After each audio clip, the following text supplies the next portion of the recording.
Welcome to Black Angus Reviews. Now, before we begin, I will clarify a few things because Star Wars fandom has gotten to the point of a Hillary-Trump divide, even more so than before. What do I mean? Well, have you or anyone you know said, I didn't vote for Hillary, then people react like you must have voted for Trump, which is a crime. And if you say no to that, they assume the only alternative was voting for the commie Bernie Sanders. Yeah, Star Wars has turned to this.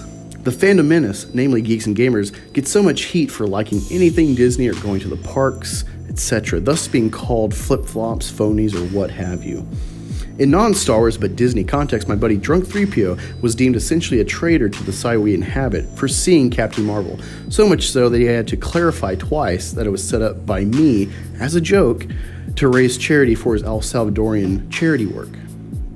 Now, I, a fandom minister with a year worth of creating and using my following to help other new channels, am now a soy boy because I liked the Rise of Skywalker trailer. Simply liking a tease that is free to view makes me a traitor to all I've said regarding Disney and Star Wars. Clearly, I'm in Disney's pocket to usurp the fandom menace with my unmonetized channel. I just expect people on my side to have NPC outrage because I can see Rey's storyline making some sense. And I'm anticipating SJW outrage for hating The Last Jedi, which must make me a bigot. With that preface out of the way, let's look at Rey. She's a lonely girl making a living salvaging scraps on a desert planet who just wants a family when she's suddenly thrust into an adventure she doesn't want to be a part of. Similar to Luke, an orphan living with his aunt and uncle who dreams of being a pilot and leaving Tatooine, another desert planet. Despite his dreams, when his remaining family dies, he becomes part of an adventure himself. Before him, Anakin was a slave, living with his mother, also on Tatooine. When Jedi become stranded and in need of parts, they happen upon him, already a gifted mechanic, but also an excellent pod racer, a feat deemed impossible for humans, especially children. When the Jedi realize his unexplained potential, he reluctantly leaves the only person he loved to that point to become one in the Jedi Order. In all three examples, we see a gifted person on a desert planet that we learn has some important backstory, some sort of trouble when it comes to having a family, and who gets thrust into or joins an adventure. The key difference with Rey compared to the other two is, well, a vagina, but also what seems to be thus far no training. Even with Anakin's Space Jesus origin, he needed training and he faced struggles both physically and emotionally, eventually failing and becoming Darth Vader. With Rey's apparent lack of training, we begin to see a single character and the divide around her that reflects something I think has gone beyond a Trump-Hillary divide and is on par with a religious schism akin to the traditionalist or liberal response in the Catholic Church to Pope Francis. We've seen the poetry, it rhymes clip from George Lucas discussing Star Wars. There's so many yin and yang analogies in the saga of episode 1 through 6, big and small, to be found. Star Wars largely does rhyme both subtly and obviously.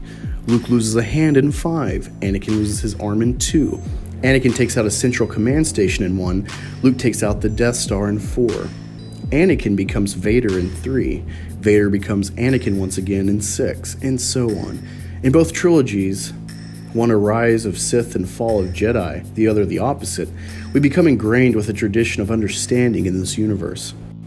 Then we meet Rey. Starting with a montage of how her monotonous existence goes, she ends up knowing more about the Falcon than Han, piloting it better than even young Annie did his racer in Naboo Starfighter, which was temporarily disabled, mind you, mind-tricking with no training, defeating a Ren or Sith on her first attempt with the saber, and eventually going herself as the one to find Luke, not the ace pilot Poe, who was sent by Leia to find the map.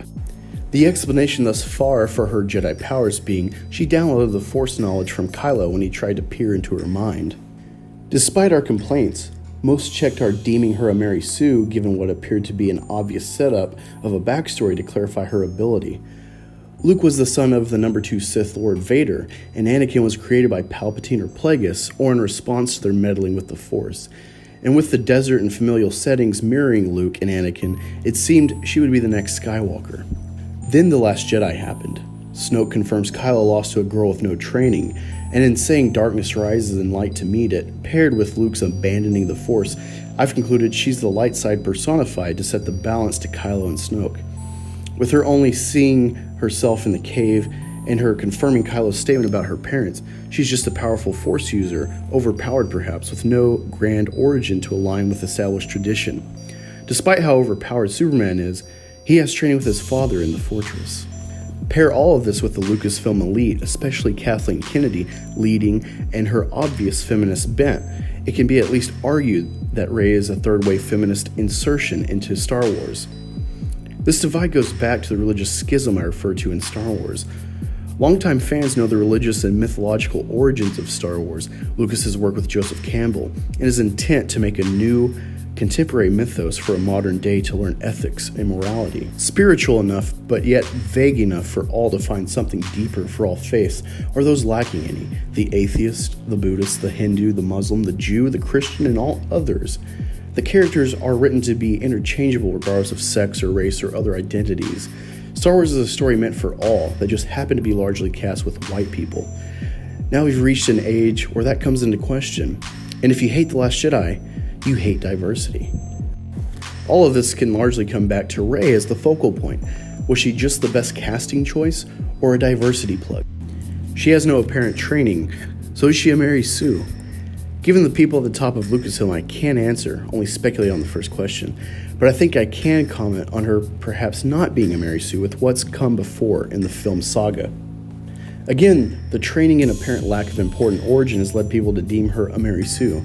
When Star Wars started, we met Luke, a boy who didn't know his pedigree, but began some training with Obi-Wan, giving him the lightsaber and opening his eyes to the Force. After his death, Obi-Wan guided him in destroying the Death Star, and eventually to find the most powerful Jedi at the time, Yoda. On Dagobah, he learned more on how to think of the Force, and to better use it, still a novice, and ultimately failing in a duel with Vader. He eventually saves Han with the help of an ensemble of friends, but still ends up maimed, and later on, captured by the Ewoks, and later surrendering into Vader's custody.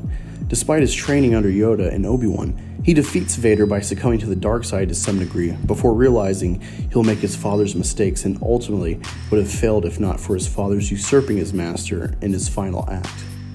With Anakin, we see a boy miraculously born with incredible power taken in by the Jedi at an old age for their order, impatience getting him into trouble, unable to control his emotions and grief to the point of vengeful murder, losing an arm due to his arrogance, and betraying code to marry the only other person he's loved.